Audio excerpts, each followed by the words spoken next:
අපි මේ ගත කරන ඉතා කෙටි ජීවිත කාලය තුළදී අපි කරන විශාලම වැරදි දෙකක් තියෙනවා. එයින් පළවෙනි වැරැද්ද තමයි අපි කරපු අකුසල් නැත්නම් වැරදි ක්‍රියා ගැන නැවත නැවත සිහි කර කර පසුතැවෙන ස්වභාවය. අපි පෘථග්ජනයන් වශයෙන් අපේ අතින් ඕනෑම අකුසලයක් වෙන්න පුළුවන්. සමහර විට අපි හිතාමතා කරපු වැරද්දක්, එහෙමක් නැත්නම් අපි කිසිම චේතනාවක් නැතුව අපේ අතින් වෙච්ච වැරද්දක්.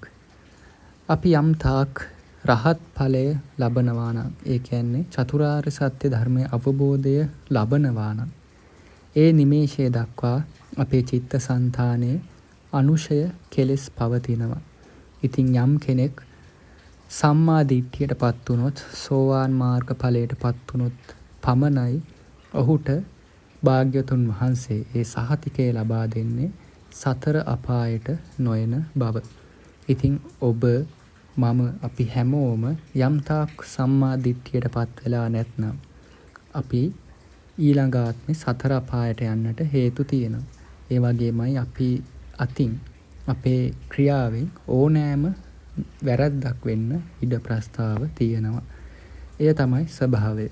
හැබැයි අපි යම් තාක් අපි කරපු වැරදි නැවත සිහි කර කර, අපි කරපු අකුසල් නැවත සිහි කර කර පසුතැවීම කිසි ලෙසකින්වත් සිදු නොකළ යුත්තක්. මොකද අපි යම් කිසි අපේ අතින් වෙච්ච වැරද්දක් නැවත සිහි කර කර ඒ පිළිබඳ පසුතැවෙනවා කියන්නේ එහි අකුසලයේ තියෙන ඒ ප්‍රබලත්වය තව තව වැඩි වෙන එක. මොකද එය අපරචේතනාවෙන් අපි නැවත නැවත ඒ අකුසලයේ සිහි කර කර එයට තව තව ශක්තියක් ලබා දෙනවා. සමහර විට අපි යම් කිසි වැරද්දක්, අකුසලයක් කරලා තියෙන්නේ කිසිම චේතනාවක්වත් නැතුව. හැබැයි අපි පසුව ඒ ගැන සිත පසුතැවීම තුළින් ඒ අකුසලය, ඒ ඕමක අකුසලය කියන්නේ තා කුඩා අකුසලයක් නම් එය ප්‍රබල වන්නට හේතු වෙනවා. ඉතින් පළවෙනි තමන්ගේ ජීවිතයට තමන් තේරුම් ගන්න ඕන දේ තමයි අප අතින් ඕනෑ තරම් වැරදි වෙලා තියෙනවා. ඒ සියල්ලම අමතක කරලා, ඒ සියල්ලම අතහැරලා නැවත කිසි දිනක, මේ නිමේෂයේ පටන් නැවත කිසි දිනක එවැනි වැරදි නොකිරීමට අදිෂ්ඨාන කර ගැනීම. අපි ගත්තොත් ඒ බුද්ධ ශාසනය තුලදී ඒ අංගුලිමාල, ඒ මහරහතන් වහන්සේ ඊට කලින් ගත කරපු ජීවිතය, ඒ මිනී මරමින් ඒ විදිහට ඒ ගත කරපු ජීවිතය අතහැරලා ඒ ස්වාමින් වහන්සේ අංගුලිමාල මහරහතන් වහන්සේ විදිහට පත් වුණා. ඉතින් මේ තමයි ඒ බුද්ධ ධර්මය තුල අපිට ලැබෙන රැකවරණ. අපි යම් තාක් ආනන්තරීය පාප කර්මයන් සිද්ධ කරලා නැත්නම් අපි කුමන වැරද්දක් කරත් අපිට අවකාශය තියෙනවා නිවන් දකින්නට. ඉතින් දෙවෙනි ඒ අපි කරන විශාලම වැරද්ද තමයි අපි යම් කිසි කුසලයක් කරාට පස්සේ, යම් කිසි යහපත් දෙයක් කරාට පස්සේ අපි එහි සිද්ධ වෙච්ච අඩුපාඩු ගැන සිත ඒ කුසලයේ තියෙන ශක්තිය අඩු කරගන්න ස්වභාවය. අපි හිතමු අපි යම් කිසි දානයක් පන්සලකට පූජා කරනවා. ඉතින් ඒ මොහොතේදී තමන්ගේ කුඩා දරුවා ඒ ස්ථානයේ යම් තාක් ඩිස්ටර්බ් වෙන විදිහට, ඒ කියන්නේ එතන ഘോഷා කරමින් හැසිරෙනවා. ඉතින් ඒ මොහොතේ ඔබට යම් කිසි ද්වේෂයක් ඇති වෙනවා. ඉතින් දාන කටයුතු සියල්ල සාර්ථකව සිදු කරන, හැබැයි ඔබගේ මනසේ තියෙන්නේ ඔබගේ දරුවා ඒ ස්ථානයේ ඇති කරපු ഘോഷාව. ඉතින් ඒ වෙලාවේදී අපි යම් තාක් ඒ අරමුණට ගැටි සිටිනවා, අර කුසලයේ ගැන හිතන්නේ නැහැ. පළවෙනි දේ තමයි යම් තාක් අපි කුසලයක් කරනවා නම් ඒ කුසලයේ ඕනෑ තරම් අඩුපාඩු වෙන්න පුළුවන්. සමහර විට අතපසුවීම් වෙන්න පුළුවන්.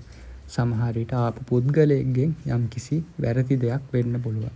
ස්වාමින් වහන්සේගෙන් පවා යම් කිසි අතපසුවීමක්, අඩුපාඩුවක් වෙන්න පුළුවන්. ඒ සියල්ලම අතහැරලා ඒ කුසලයෙන් වෙච්ච යහපත ගැන සිහි කරන්න. තමන්ගේ මනසට ඒ වෙච්ච අඩුපාඩු සිහි වෙනවා කියන්නේම ඔබ නැවත නැවත ඒ සිතුවිලි එක්ක ගැටිලා, සමහර විට ඔබට චේතනාවක් ඉන්න පුළුවන් අපරාධ මේක කරේ කියලා. ඒ මට්ටමට සිතපත් වෙන්න පුළුවන්. ඉතින් අපි කුසලයක්, ඒ කුසලයෙන් වෙච්ච අයහපත් දේවල්, ඒ වෙච්ච අඩුපාඩු ගැන සිහි කිරීම තුළින් වෙන්නේ ඒ කුසලයේ ඕමක වෙනවා. ඒ කියන්නේ කුසලයේ බලවත්භාවය අඩු වෙනවා. ඉතින් ධර්මයේ තුල ඒ పూర్ව චේතනාව, මුංචන චේතනාව, අපර චේතනාව කියන්නේ අපි යම් කිසි කුසලයක් කරද්දී එයට පෙර අපි ඒ සැලසුම් කරන ස්වභාවයේදී ඇතිවන ඒ කුසලය. ඒ වගේමයි කුසලය සිදු කරන මොහොතේදී ඇතිවෙන ඒ චේතනාවන්. ඒ වගේමයි ඒ කුසලය සිදු කිරීමෙන් අනතුරුව ඒ අපර චේතනාවන්, ඒ పూర్ව මුංචන අපර මේ චේතනා තුනම අපේ කුසලයේ ප්‍රබලත්වයට බලපානා. ඉතින් අනිවාර්යයෙන්ම තමන් කුසලයක් කරද්දී, තමන් යම් කිසි සතෙක්ට ආහාරයක් දෙද්දී, තව කෙනෙක් එක්ක hina වෙලා කතා කරද්දී, ඒ කරන කුඩා හෝ යහපත් දේ තියනවා නම් එය සිහි කර කර සතුටු වන්න.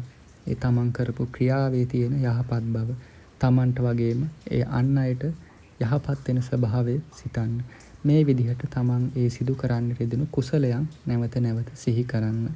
ඒ අනුව ඔබ යම් තාක් ඔබ මේ තාක් කරන්නට යෙදුනා නම්, පළවෙනි දේ ඔබගේ අතින් යම් තාක් අකුසලයක් වෙලා තියෙනවා නම්, වැරදි දෙයක් තියෙනවා නැත්නම් ඔබට යම් කිසි ක්‍රියාවක් ගැන වරදකාරී හැඟීමක් තියෙනවා නම්, ඒ සියල්ලම අතහරින්න. මොකද ඒ තමයි අපේ පෘථග්ජන ස්වභාවය. අපේ අතින් ඕනෑම වැරද්දක් වෙන්න පුළුවන්. ඒ සියල්ල නැවත නොවන මට්ටමට අදිෂ්ඨානයක් ඇති කරගෙන සියල්ලම අතහැරලා දමන්න. දෙවැනි දේ තමයි ඔබ යම් තාක් කුසලයක් කරනවා නම්, යහපත් දෙයක් කරනවා නම්, ඔබ එය සතුටු සිතින්ම කරන්න. ඒ සිද්ධ වෙන කුඩා කුඩා වූ අඩුපාඩු ගැන අතහරින්න. ඒවා සිතන්නට එපා. මොකද ඒවා නිවැරදි කිරීමට හැකියාවක් නැහැ. ඉතින් මේ වැරදි දෙක අපේ ජීවිතයේ විශාල වශයෙන් සිද්ධ කරනවා. ඉතින් අපි සිහියෙන් යුතුව ඒ අවස්ථාවන් මග හරිමින් තමන්ට, තමන්ගේ ජීවිතයට යහපතක් වන අයුරින් තමන්ගේ ගත කරන ඉතා කෙටි කාලය ධර්මයේ තුලට යොමු වෙමින් ධර්මානුකූලව තමන්ගේ ආධ්‍යාත්මික ගුණ ධර්මයන් වර්ධනය කර ගනිමින්, ඒ වගේමයි තමන් ගිහි ජීවිතයත් තුළ ගත කරනවා නම් ඒ ලෞකික අරමුණු සාක්ෂාත් කර ගන්නට තමන් උත්සාහවත් වෙන ගමන්ම ඒ ලෞකික ජීවිතයත් ආධ්‍යාත්මික ජීවිතයත්, මේ ජීවිතයන් දෙකම තමන්ගේ ගුණ ධර්මයන්, තමන්ගේ අරමුණු අනුව සාර්ථක කර ගන්නට මේ සියලුම දෙනාම අදිෂ්ඨානෙ ඇති කර ගන්නට ඕනේ. තෙරුවන් සරණයි.